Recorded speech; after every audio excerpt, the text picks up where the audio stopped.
Bienvenidos a Hablemos de Migración, el espacio donde exploramos las diversas facetas del fenómeno migratorio. En cada episodio nos sumergiremos en conversaciones significativas, historias inspiradoras y análisis profundos sobre el impacto de la migración en nuestras vidas y en el mundo que nos rodea. En este podcast buscamos derribar mitos, desmitificar estereotipos y brindar una plataforma para las voces de aquellos que han experimentado la migración de primera mano. Desde las razones que impulsan a las personas a buscar un nuevo hogar hasta las contribuciones que los migrantes hacen a sus comunidades de origen y destino. Hablemos de Migración busca arrojar luz sobre este tema tan crucial en la actualidad. Acompáñenos en este viaje, donde exploraremos las complejidades de los movimientos migratorios, sus desafíos y sus aspectos positivos. Juntos descubriremos la riqueza cultural, la resiliencia y la diversidad que caracterizan a las comunidades migrantes en todo el mundo. Así que prepárense para sumergirse en estas conversaciones apasionantes y enriquecedoras. Hablemos de migración.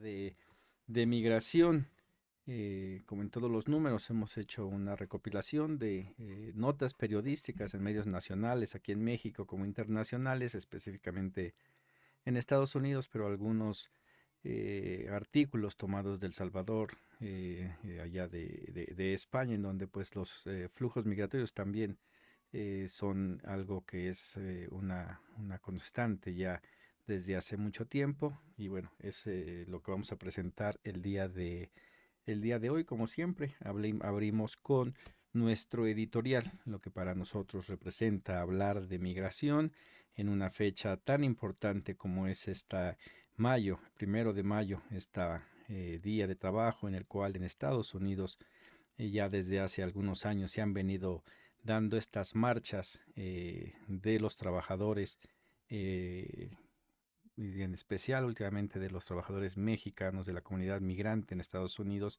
la cual en este año toma un significado bastante relevante ante las medidas xenofóbicas de Donald Trump que ha implementado, en el cual ya no solamente es la marcha de los migrantes para protestar, sino una población norteamericana que ya ha salido a las calles en más de una ocasión. El último vez que donde fue una protesta masiva fue en el mes, el 5 de abril, en donde en 50 estados de la Unión Americana salieron los ciudadanos a protestar sobre estas medidas que está implementando Trump, que más allá del discurso migrante que ganó muchos adeptos y que mucha gente racista apoyó a Donald Trump por su discurso de echarle la culpa de todo a los migrantes, la realidad es que también hubo un sector, muchos de ellos jóvenes latinos que apoyaron a Trump por estar molestos con esta manera que tuvo la administración de Joe Biden de manejar los asuntos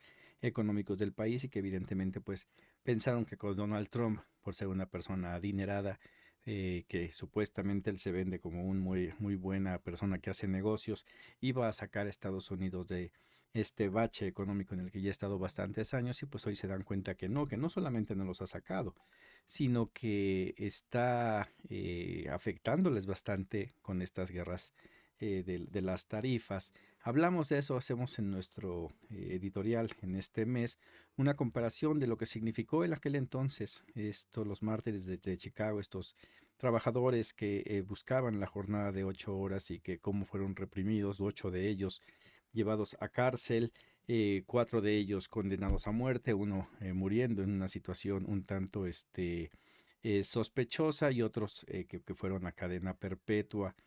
Y hacemos una comparación de cómo era antes, cómo es ahora, y la importancia que tiene esta marcha en este día tan especial allá en Estados Unidos. Y después, bueno, pues evidentemente tenemos que hablar del Papa Francisco, su muerte, lo que significa un papa que cambió mucho de lo que venía siendo esta Iglesia Católica, que ha tenido muchos problemas económicos, de cubrimiento de pederastia, pero que se tuvo más allá de lo que significa religiosamente para los católicos, a un líder político. Él es el representante de la Iglesia Católica, y que estuvo a lo largo de su pontificado apoyando las causas de los migrantes, alzando la voz y pidiendo que se cambiasen muchas de las cosas. Ha muerto, habrá que ver quién es el sucesor, si la persona que va a ocupar este tan importante cargo dentro de la Iglesia Católica va a seguir con la línea que había puesto el Papa que acaba de morir. Rescatamos un artículo del 2024 en el cual rescato esto que decía este artículo de Lorena Leonardi. Dice, palabras del Papa: superemos los estereotipos excluyentes para reconocer en el otro, independientemente de quién sea y de dónde venga, un don de Dios, único, sagrado, inviolable, precioso y para el bien de todos. Es algo de lo que él había estado diciendo. Esta es una de las tantas declaraciones que dio. Los invitamos a que lean este artículo, a pesar de que ya es de hace bastantes años. Es algo que queda perfectamente en la actualidad, y vemos cómo en su funeral todavía hipócritamente apareció Donald Trump para acompañar el duelo de los católicos por la pérdida del Papa, en algo que, bueno, pues contradice bastante lo que es el discurso de Donald Trump. Bueno, ya entrando en materia, intentamos siempre el hablar de los jóvenes, de los talentos, de estos líderes que pueden llegar a ser líderes en Estados Unidos y que están dando la cara por la comunidad migrante.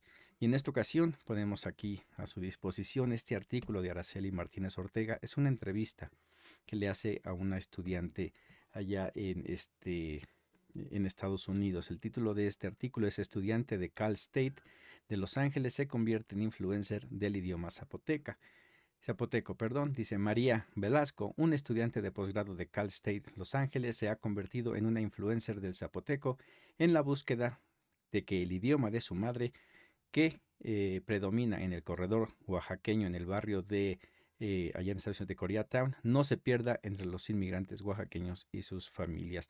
Hay una comunidad muy importante de oaxaqueños en Estados Unidos, oaxaqueños que no muchos hablan español siquiera, hablan su lengua materna, su lengua original, que en este caso es el zapoteco, y es importante ver cómo una joven está intentando que esta lengua no muera en Estados Unidos, y es un ejemplo para lo que se debe de hacer allá, pero también para lo que se debe de hacer aquí en México. Se debe de redoblar esfuerzos, porque el día de hoy ya hay muchas lenguas originarias que están a punto de extinguirse porque no se les está dando el cuidado y la atención necesaria.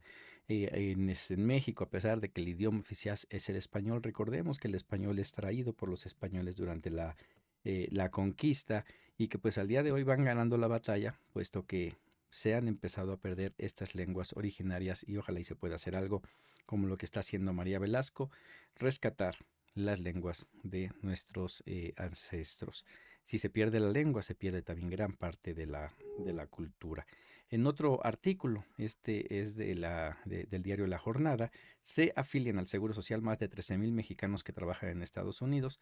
Esto nos pareció importante traerlo por la situación en la que está el día de hoy, con estas amenazas de Donald Trump, que mucha gente lleva muchos años viviendo en Estados Unidos creyendo que porque llevan tanto tiempo ya no podrán ser deportados, que están seguros allí. La realidad es que no, que con tipos como este, ninguna persona que no tenga documentación en Estados Unidos está libre. Pero más allá de eso, aquellas personas que el día de hoy ya cuentan con una residencia legal, o que ya cuentan inclusive con la ciudadanía, las cosas, en cuestión de materia de salud, son muy, muy caras en Estados Unidos.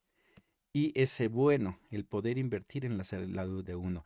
Aquí en México, el Seguro Social, como el ISSSTE, el ISSSTE Bienestar, todo esto, a nivel de atención básica, hay mucho, mucho por hacer todavía, por crecer. Hay mucho rezago en nuestro país de eso, pero ya a nivel especialidades, lamentablemente en México, si no tienes un seguro, aunque sea del ISSSTE, lo más seguro es que vas a perder tu vida. ¿Por qué? Porque no tienes para pagar los altos costos. Lo mismo que pasa en Estados Unidos, las cuales los seguros médicos son sumamente caros, los copay.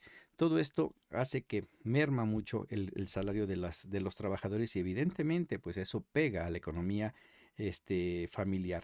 El saber que se puede, de estando en Estados Unidos, poderse afiliar al Seguro Social aquí en México, afiliar a los familiares. ¿Cuántos migrantes no están allá y tienen que estar mandando porque que ya se enfermó un pariente, que las medicinas no las hay, que tienen que comprar? O sea, es un gasto bastante pesado que afiliándose, ahorita ya hay 13,000 mexicanos, pero recordemos que son millones de mexicanos los que están allá y que ellos podrían estar contribuyendo al Seguro Social para en dado caso de una emergencia poder contar con eso, poder decir si en Estados Unidos me sale muy caro, ya tengo mi Seguro Social en México, quizás yo pueda regresar a México y atenderme en el caso de los que ya tienen papeles. Aquellos que no pueden invertir al estar haciendo sus contribuciones al Seguro Social, igual están ayudando al país a que nuestra seguridad social aumente y sea mejor, de mejor calidad para todos. Entonces dejamos ahí para que lean este artículo en donde, bueno, pues habla, es un número muy pequeño, pero que sí nos da una visión de lo que podría ser los mexicanos que están allá con o sin papeles, poderse afiliar al Seguro Social. También con esto, evidentemente, también se pueden afiliar al Infonavit y pues ahora sí que estar listos para ir preparando un eventual retorno. Si Estados Unidos, más allá de que vaya a lograr hacer las deportaciones que promete Donald Trump, continúa esta decaída, esta carencia de crecimiento económico y todos estos problemas, no va a ser negocio ya para nadie en quedarse en Estados Unidos. Y recordemos que una de las cosas que prometió o que se le está buscando Claudia Sheinbaum es que México se convierta en una de las primeras 10 economías del mundo, que paradójicamente este 10º lugar de la economía a nivel mundial es lo que acaba de decir en hace un pocos tiempos, que los mexicanos que están en Estados Unidos trabajando son la 10ª economía mundial. Entonces, es el que México logre crecer a ese nivel, va a permitir que muchos de los que están allá se vengan a ir para acá porque van a poder vivir y gozar de las mismas ventajas que tienen al estar en Estados Unidos. Es algo que no va a pasar de la noche a la mañana, que hay que trabajarlo porque no nada más es la economía, sino la seguridad. Juega un papel también muy importante, pero que ahí está la ruta por la que se va a seguir. Después tenemos un artículo de Alisa J. Figueroa. La gentrificación en el barrio es real y está destruyendo nuestra cultura. Y aquí este lo tomamos de San Diego, del San Diego Union Tribune, en el cual la gentrificación es uno de los grandes problemas aquí en México. En las grandes ciudades, sobre todo Ciudad de México, Guadalajara, Monterrey, en muy buena parte de la frontera de nuestro país con Estados Unidos, todo este movimiento de personas, migrantes, documentados, en este caso ciudadanos norteamericanos que se vienen a vivir a México, llega a meter en problemas a los residentes. Y este lo trajimos porque es algo de lo que ya se están quejando allá en Estados Unidos, exactamente en el barrio Logan. Para los que no conocen, barrio Logan es un barrio como tal, que está en la parte de sur del condado de San Diego, California, en el cual por muchos años fue uno de los barrios con más carencias en esa región y que desde hace algunos años se ha venido inyectando capital para poder generar una mejor manera de vivir para los residentes del barrio Logan. No tiene nada que ver el barrio Logan el día de hoy con aquel barrio Logan de los 80s, 90s, todavía los principios de los 2000, en donde apenas se empezaba a invertir y empezaban a salir adelante. El día de hoy ya hay de estas denuncias de los residentes del barrio Logan, muchos de ellos latinos, en el cual dice que en los últimos años este barrio Logan se ha convertido en uno de los barrios más codiciados en San Diego por numerosos nuevos negocios, donde residentes y aspirantes artistas están desarrollándose, están creciendo. Y evidentemente es muy conflictiva el mero centro de San Diego. Barrio Logan queda a unas cuantas calles prácticamente del centro de San Diego, y este lugar donde había demasiada carencia el día de hoy, pues ha venido a cambiar su manera en cómo está creciendo, y eso, en lugar de ser algo benéfico para los residentes de ese lugar, los está metiendo en problemas porque ya todo es mucho más caro. En este artículo dicen que, sin embargo, a pesar de este crecimiento de San Diego, lo que muchos no han logrado comprender es la cruda realidad que se esconde tras los vibrantes colores, la música, la comida y las celebraciones. Dice, en realidad los residentes de larga data de la comunidad han soportado una ardua batalla de racismo ambiental, políticas agresivas, desplazamiento, viviendas inasequibles y una negligencia generalizada por parte de la misma ciudad que se supone debe protegerlos y servirlos. Y eso lo trajimos aquí porque es curioso que en Estados Unidos ya se empiezan a quejar de esto, que es un fenómeno que ocurre porque en México es lo mismo. Hace 2 meses, si no me equivoco, pusimos también exactamente el mismo tema, pero aquí en México, en varias de las colonias ya está ocurriendo eso. Benito Juárez, la delegación Benito Juárez es una de ellas, pero la colonia Roma es otra. Inclusive en delegaciones menos... con menos poder adquisitivo, como fue el caso, por ejemplo, en la delegación Iztacalco, se empiezan a construir ya condominios que evidentemente están muy lejos del poder adquisitivo de las personas que viven ahí y que van a traer el gran problema aquí en México, específicamente en la Ciudad de México, de la escasez de agua, que es un líquido vital y que no hay suficiente para todos, más sin embargo las constructoras, este cártel inmobiliario, continúan construyendo grandes edificios en donde no se sabe de dónde van a sacar agua y que evidentemente ellos por tener el dinero podrán estarse abasteciendo de agua con pipas, agarrando la poca que da la ciudad, pero el problema es para aquellos que no tienen el recurso económico no van a poder llegar tan fácilmente a este vital líquido. Eso es lo que está pasando allá en Estados Unidos, pero también aquí en nuestro país. Continuamos con San Diego y encontramos este artículo de Terry Figueroa. La sheriff de San Diego dice que no está cruzando ninguna línea al cooperar con ICE. Esto es relevante porque vemos cómo la política de Donald Trump llega a muchas personas que, protegiéndose de decir que están haciendo lo correcto, están perjudicando a los migrantes. Aquí nos dicen que meses después de que los supervisores del condado votaran a favor de prohibir a los agentes del sheriff cooperar con los funcionarios federales de inmigración, la sheriff, que compadeció ante la junta de ellos, se manifestó firme en su decisión de continuar con la limitada cooperación que le permite brindar bajo la ley estatal. Dijo, mis políticas se basan en la seguridad pública, es lo que declaró esta sheriff de nombre Kelly Martínez. Y esto es algo que va a estar pasando en varios condados y que con esta nueva ley que está intentando impulsar o ya impulsó, depende de cuándo me vean, Donald Trump, en el que va a quitar las ciudades santuarios. Con esto, a pesar de que muchos gobernadores, como el caso de Chicago, el caso de California, los de gobernadores están totalmente en contra de Donald Trump, va a haber personajes como esta mujer, que ellos van a decir, la ley me dice eso y yo lo hago, aunque esté mal, no me interesa, la ley la voy a utilizar, pero bajo desde un punto de vista de ella.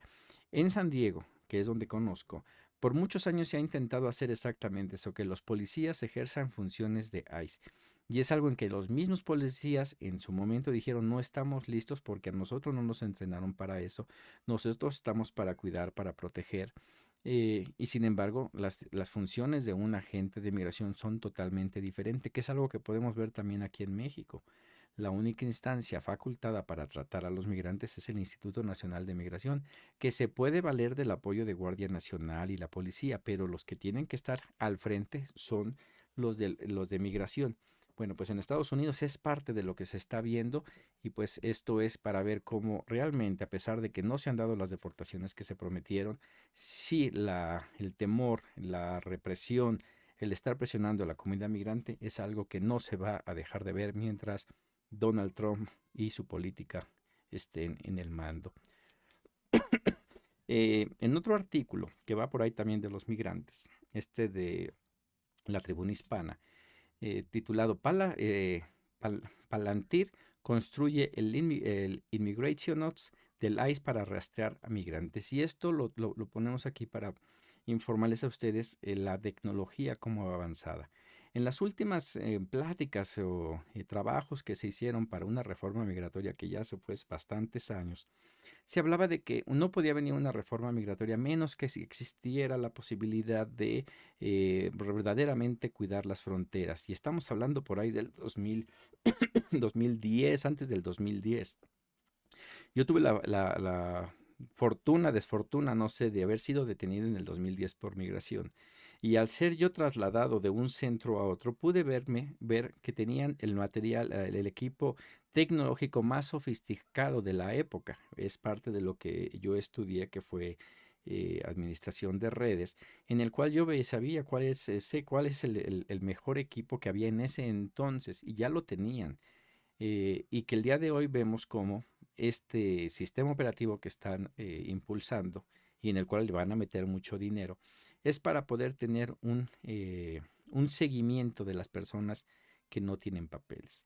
En este artículo dice que este es un contrato que fue revisado por Business Insider, en el cual dice que el Immigration Lifecycle Operating System o Immigration OS minimizará el gasto de tiempo y recursos para seleccionar y detener a los inmigrantes en función de las prioridades de aplicación del ICE.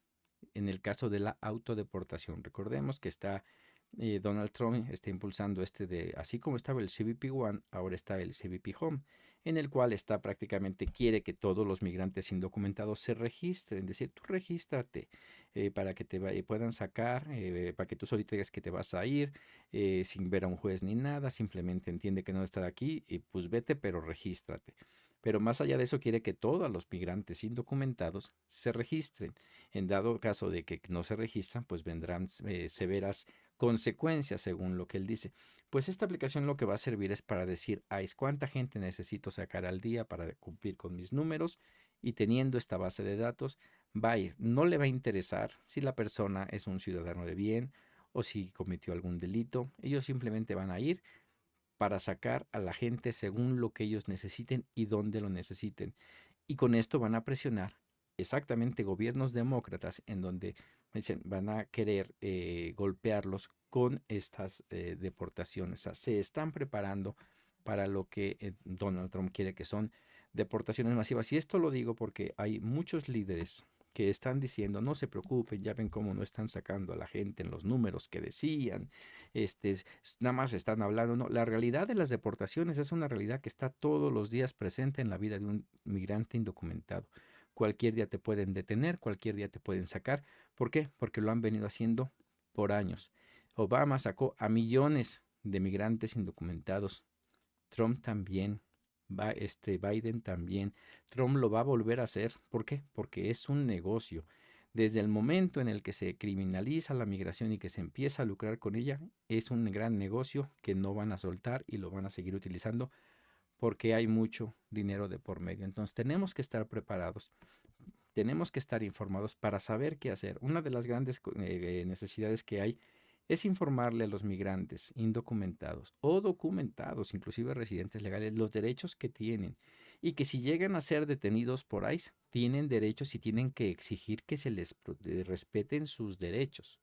Y ahorita vamos a hablar más adelante precisamente de esto. Pero siguiendo con lo que le estamos presentando para este mes, tenemos este artículo de Selene Rivera. Miedo y confusión, inmigrantes dudan sobre su registro obligatorio en el USCIS. Y es exactamente esto. Aquí dice que tras la entrada en vigor de la controversial medida del presidente Donald Trump que obliga a todos los inmigrantes mayores de 14 años a registrarse ante el gobierno federal, crece la incertidumbre ante inmigrantes, las dudas y la confusión al mismo tiempo que la medida desata indignación y desafíos legales en todo el país. Evidentemente, aquí quiénes son los que tienen el gran problema. Un migrante indocumentado que no ha sido detenido, que está trabajando y que al día de hoy afortunadamente no se le ha acercado a ICE para nada, pues no se va a ir a registrar. Pero aquí el problema es aquellos que tenían alguna citación para ver algún delito menor en el cual están en juicio y que el día de hoy pues han tenido que registrarse forzosamente porque están en ese proceso, creyendo que este registro les va a garantizar que se les van a proteger sus derechos. Yo me registro porque tengo que ir a corte, entonces ya saben que soy indocumentado y estoy en un proceso, déjame registro. Y viene, ¿qué va a pasar con esto cuando sabemos que ya hay una aplicación en el artículo pasado en el cual, bueno, tienen la información y puede ICE llegar a ver a quién sacan? Y ahorita viene en otro artículo que también tenemos aquí para ejemplificar lo que estamos poniendo nosotros aquí sobre la mesa. Hay un miedo y hay una confusión de qué hacer. Y aquí es donde viene mucha gente en el que se sale a querer dar información y consejos pensando que ya con eso es más que suficiente. Si alguien se va a creer lo que yo digo nada más, lo más seguro es que se va a meter en un problema, porque lo que a mí me pasó no implica que sea lo que a ustedes les haya pasado. Por eso es que se necesita ver a un juez de migración que sabe exactamente qué procede, aunque hay que decirlo también.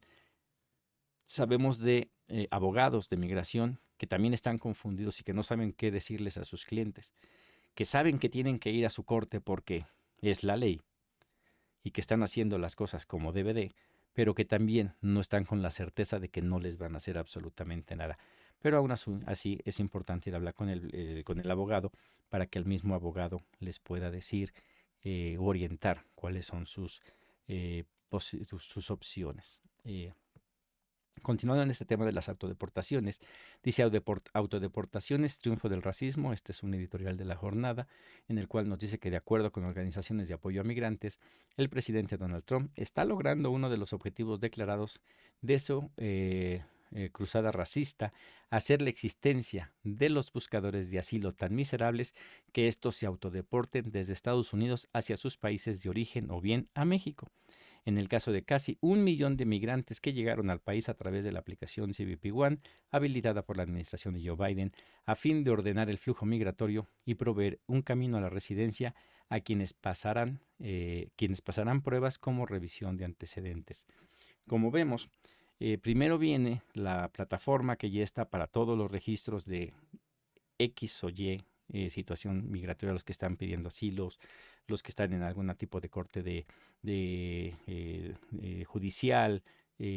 Esta base de datos va a servir. Y vemos cómo en cada una de las características de los migrantes, en este caso los indocumentados, que por tener ya algún caso que están siguiendo, inclusive viene parte de la confusión de decir, yo estoy siguiendo un caso en donde yo soy la víctima y se supone que hay una visa que me permite a mí, si fui víctima de algún delito, poder obtener un permiso de trabajo temporal que después se vuelve una residencia. No saben si eso va a continuar, porque ya vemos que Donald Trump no está llevando a juicio a nadie, simplemente los agarra y los saca.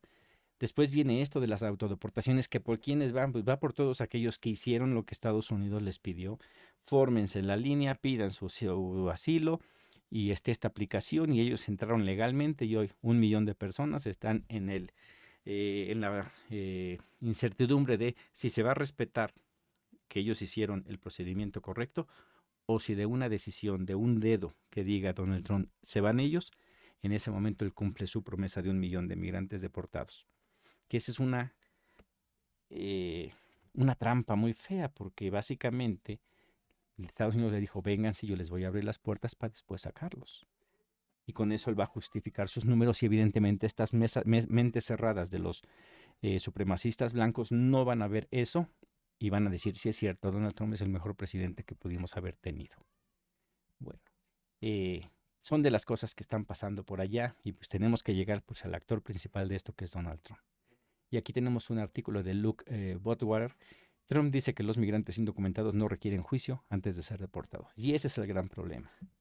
En la época de Obama, que había sido el mayor deportador de la historia de migrantes allá en Estados Unidos, por lo menos te detenían y enfrentabas un juicio en el cual intentabas defenderte y hablar con el juez, el decir, no me quiero ir por esto y esto.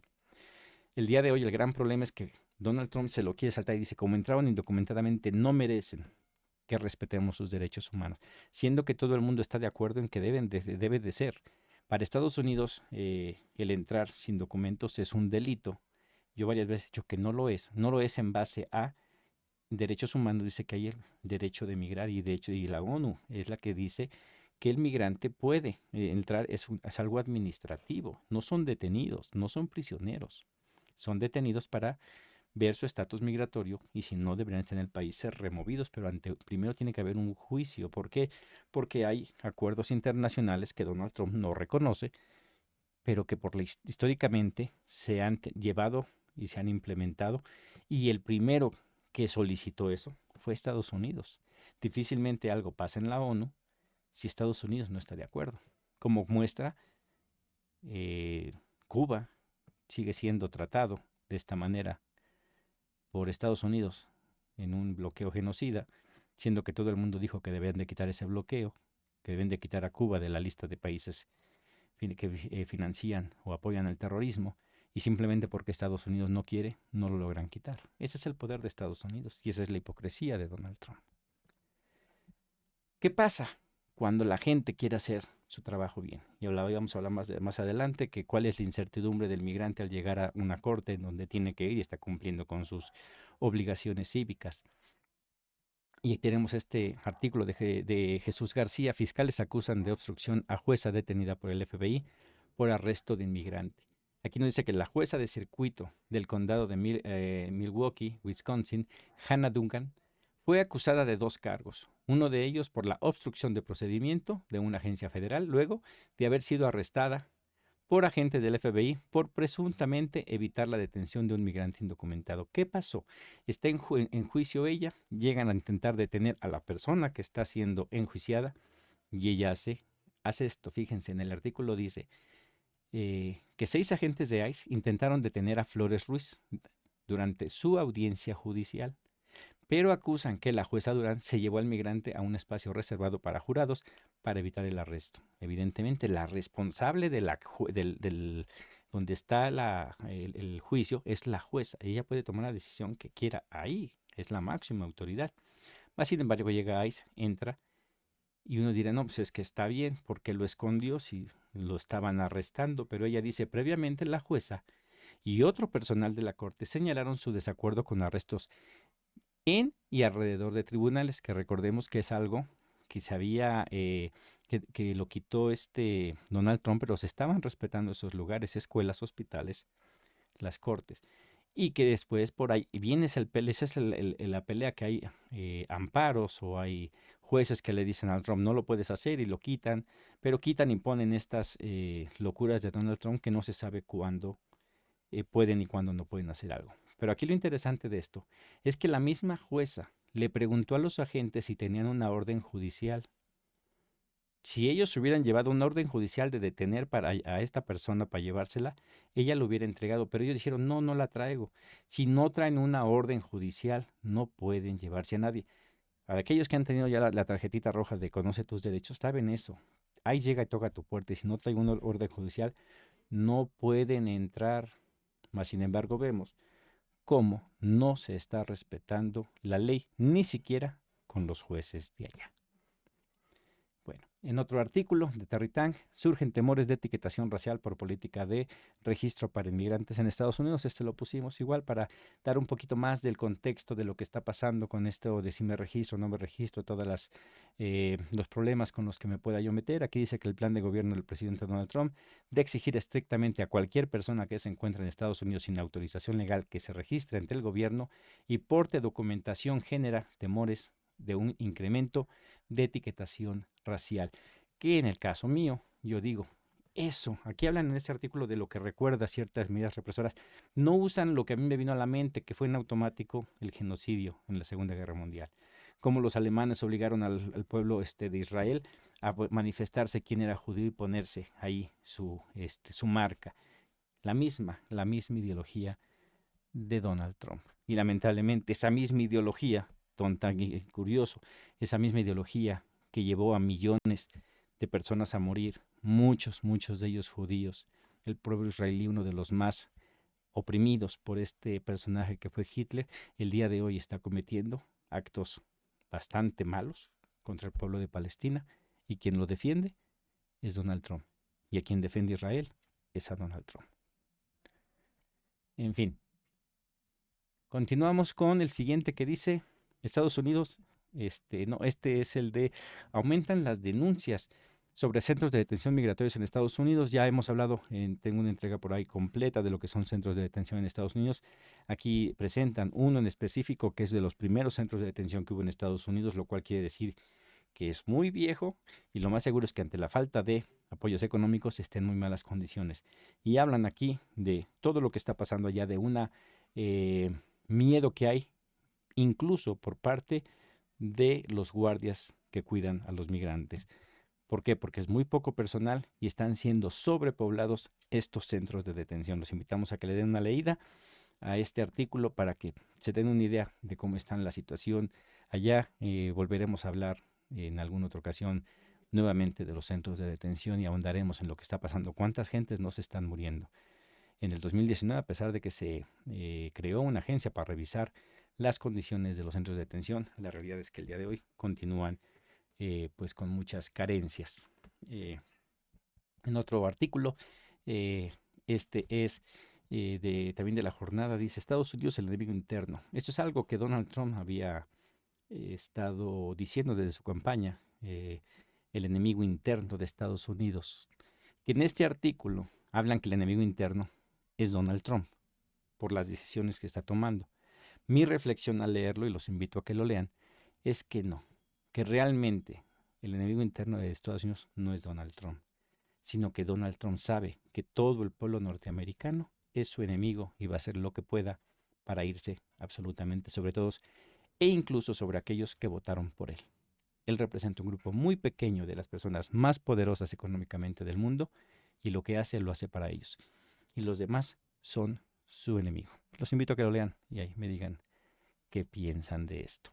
De las medidas que está tomando Donald Trump, tenemos este artículo de Maribel Hastings, el acuerdo IRS-ICE, otro autogol de Trump en materia económica. Apenas la mitad de mes de abril fue la del pago de impuestos y pues parece ser que ha habido una disminución en el pago de impuestos.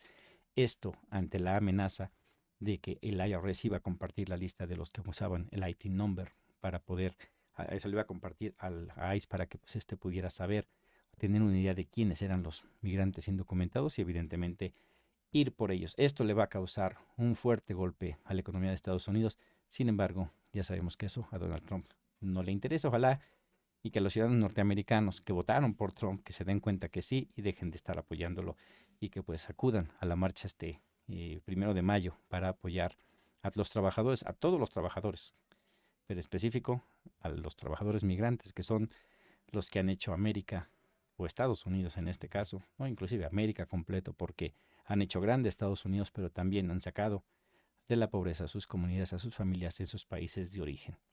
Bueno, eso es lo que tiene que ver con lo que está haciendo Donald Trump, más medidas hacia los migrantes. El TPS muchas veces se habla y se piensa en automático Haití, El Salvador y Cuba por algún tiempo, Venezuela, pero también Afganistán y Camerún están en esto del TPS y lo acaban de cancelar. Aquí esta nota tuvimos de Infobae, en donde dice que la American Immigration Council destacó que miles de personas provenientes de Afganistán y Camerún perderán la protección temporal en Estados Unidos. Esta medida afecta a más de 14,000 afganos y cerca de 8,000 camerunenses que habían recibido el beneficio. Vemos cómo pues van por todos. Y no importa que realmente sean personas que necesitan este asilo por parte de Estados Unidos, no llegan en manadas, como lo dice Donald Trump, no son criminales ni eso, sino que siguieron un proceso en el que hay un problema en sus países y tuvieron que hacer un enorme viaje para poder llegar a gozar de este permiso temporal en lo que se arreglan las cosas en su país. Pero a Donald Trump eso no le interesa. Y eso va a traer problemas a México. Recordemos, habíamos dicho en otro artículo que lo que quiere Donald Trump es no los va a poder regresar hasta sus países, entonces los va a querer aventar a México y evidentemente muchos de ellos van a preferir estar en México para poderse esperar a que Donald Trump termine su gobierno y poder volver a entrar a Estados Unidos. Aquí tenemos que estar pendientes de esto. No solamente Afganistán y Camerún, sino también en Haití, que es la imagen que tenía anteriormente. La jefa de la ONU hablaba de Haití, ¿no? Donde están sacando también el problema de si llegan a sacar a los haitianos. Si los regresan a Haití, en donde Haití sigue estando en graves problemas, pues ¿qué están haciendo? O sea, van a agarrar a gente que salió por temor de sus vidas y que los están mandando nuevamente a prácticamente a morir, que lo había visto hace, si no me equivoco, no sé, el mes pasado, hace 2 meses, con aquellas personas de la comunidad LGTB en las cuales salieron de sus comunidades precisamente porque su preferencia sexual los ponía en riesgo de ser, pues de perder la vida en sus lugares de origen y que al ser deportados nuevamente a sus países, pues los estaban mandando precisamente al matadero. Bueno, después, ya fuera de Estados Unidos, pues la Unión Europea negará asilo a migrantes sin papeles por vía rápida. En este artículo, pues hablan de lo que está pasando allá en Europa, en lo cual es sumamente difícil. Se dice que es poco probable que se conceda asilo en Europa a migrantes de Bangladesh, Colombia, Marruecos, Túnez, Egipto, India y Kosovo, por lo que sus solicitudes deben tramitarse por la vía rápida para que se puedan ser enviados a sus países de origen. O sea, también las deportaciones lo más rápido posible. Aquí pues evidentemente Colombia, no hay bronca porque lo tenemos cerca y sabemos que vienen colombianos para acá, pero sí vamos a ver cómo todas estas personas de nacionalidades del otro lado del mundo, poco a poco, al tener las puertas cerradas allá, van a empezar a venir hacia este continente con, como digo, con la esperanza de que pase pronto lo que está haciendo Donald Trump y puedan ingresar a Estados Unidos y en dado caso de no hacerlo, pues quedarse en nuestro territorio como al día de hoy muchos ya lo están haciendo. En cuestión de la migración, te encontramos este artículo de Jessica Chantomil y Jared Laureles. Viven y trabajan fuera de sus países 281 millones en todo el mundo. Esos son datos de la ONU. Y en este lo presentamos a ustedes para que vean lo que representa la economía de los migrantes. Dice que estas personas que llegan fuera de su país de origen enfrentan una serie de dificultades, principalmente los migrantes irregulares, como trabajo forzado, bajos salarios y barreras jurídicas y prácticas en cuanto a la libertad de asociación, advirtieron el Comité de la ONU para protección de los derechos de todos los trabajadores migratorios y sus familiares. Eh, lo que representan ellos es algo importante, su economía personal, pero la explotación, y eso me gustó de la explotación de la que son producto los migrantes genera 37.000 millones de dólares al año. Esa es lo que genera la pura explotación, más aparte lo que ellos ganan y lo que normalmente pues, se puede decir que generarían. Regresando en este continente, un artículo de la agencia EFE, refugiados en América Latina denuncian abusos, discriminación y violencia de género. Casi la mitad de los desplazados y refugiados en la América Latina denunciaron haber sufrido abusos cuando huían a lugares más seguros. Más de un tercio se quejaron de prácticas discriminatorias y un 18% de violencia de género, según un sondeo publicado de organizaciones de ayuda a migrantes. Y es una de las tristes realidades que pasa en todo el mundo. Hemos hablado de las rutas migratorias en las cuales, bueno, desde que salen de sus lugares de origen, sufren violencia y de ahí por todos lados, incluyendo evidentemente pues el territorio mexicano. La situación de los migrantes actualmente, pues el 40% de los migrantes están varados en países en desarrollo. Aquí pues nos habla cómo estas medidas endurecidas de las políticas migratorias de todos los países pues están estancando a las personas y uno de los más donde están más estancados pues es también aquí en México, en donde sí hay un desarrollo a partir de los gobiernos de la llamada 4T con Andrés López Obrador, y el día de hoy con Claudia Sheinbaum, en donde pues México está creciendo y va mejorando en comparación con gobiernos anteriores y que evidentemente eso hace que los migrantes se empiecen a quedar aquí porque les es muy difícil regresar a sus países que están en condiciones muy precarias y que Estados Unidos no los está dejando entrar. Esto es la situación de muchos de los migrantes. Después nos llega nuestro reporte mensual de nuestro compañero Raúl Yarula allá en El Salvador, en el cual dice más razones para la protesta.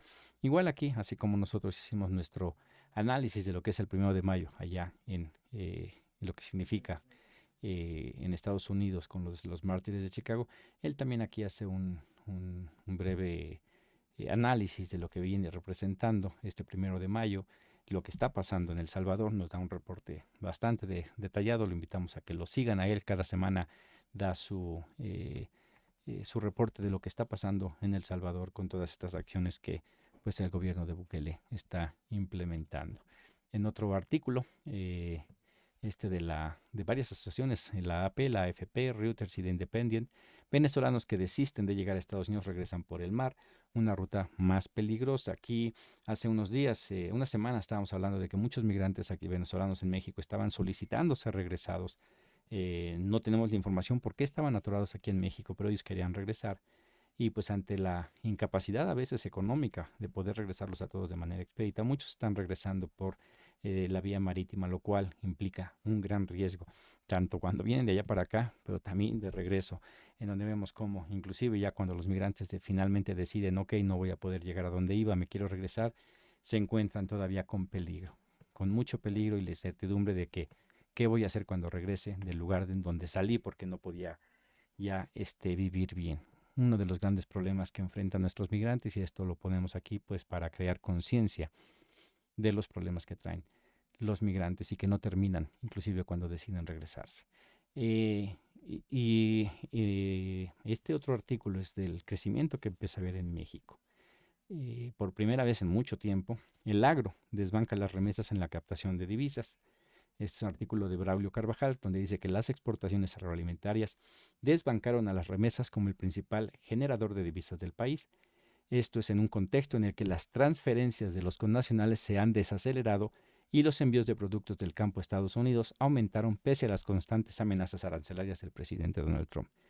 Aquí pues son dos notas, dos cosas que tendremos que ver, qué tanto ha bajado ese envío de remesas. Pues todavía el mes pasado se hablaba de que iba al alza, que no estaba perdiendo, pero en este ya se reporta eso, ¿no?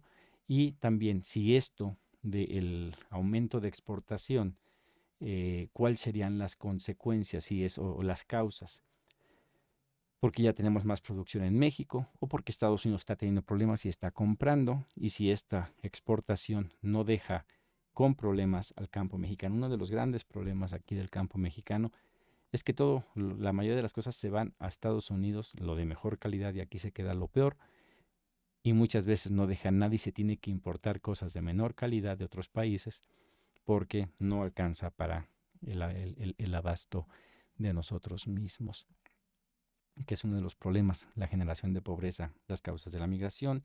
La otra es la violencia.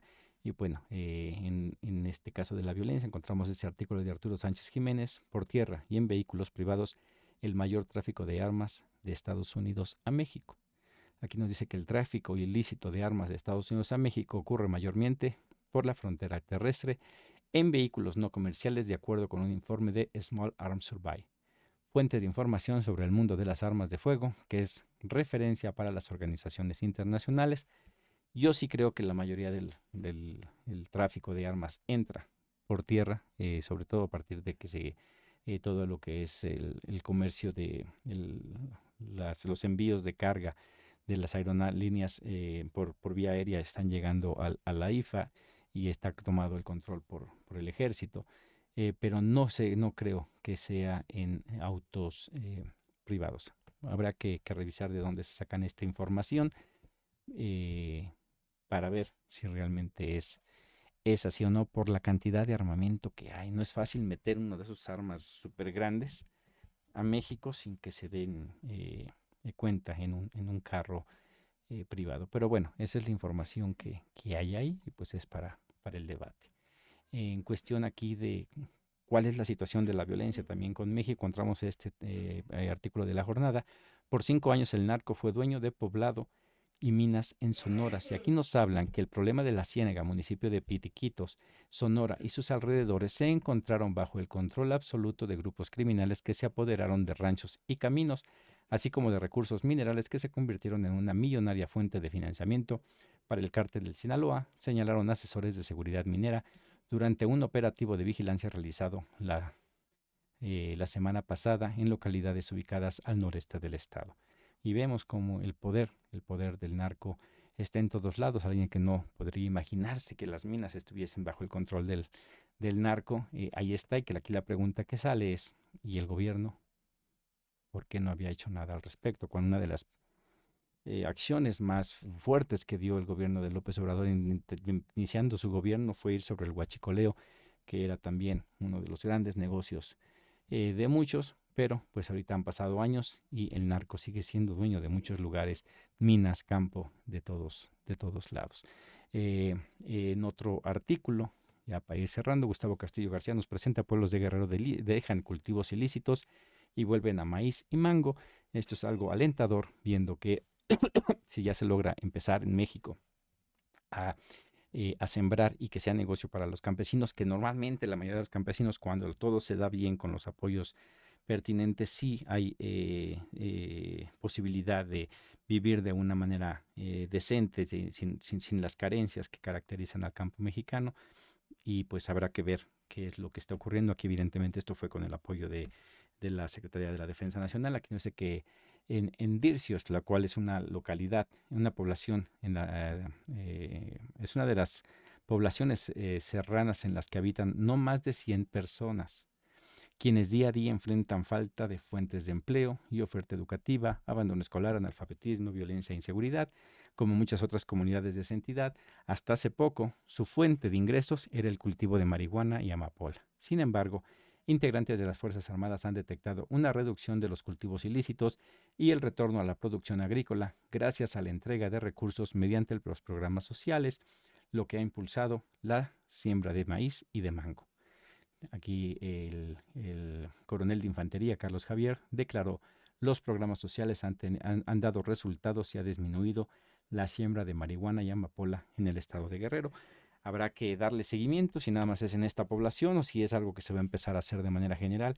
Es uno de los grandes problemas que tenemos en México, que es que el crimen organizado no va a dejar tan fácilmente de dejar de ganar el dinero que están ganando todavía hasta el día de hoy. Pero habrá que darle seguimiento como si esto es real, lo que está pasando significa, pues lo que decía López Obrador, no primero atacar las causas que originan la descomposición social, la migración, para que las cosas se empiecen a cambiar, y esto sería buenos indicios de que México va por buen camino. Bueno, pues este es el boletín correspondiente a mayo. Recordamos que pues Hablemos de Migración es un boletín informativo sobre temas migratorios, aunque a veces muchos no entienden que la pobreza, la violencia, estas acciones de gobierno no tienen nada que ver con migración. Claro que tienen, porque todo esto afecta a que mucha gente se tenga que ir y no pueda regresar. Hablar de migración es mucho más que hablar de personas que van de un lado para otro. Hablar de migración es hablar precisamente pues de todo lo que lleva a una persona a decidirse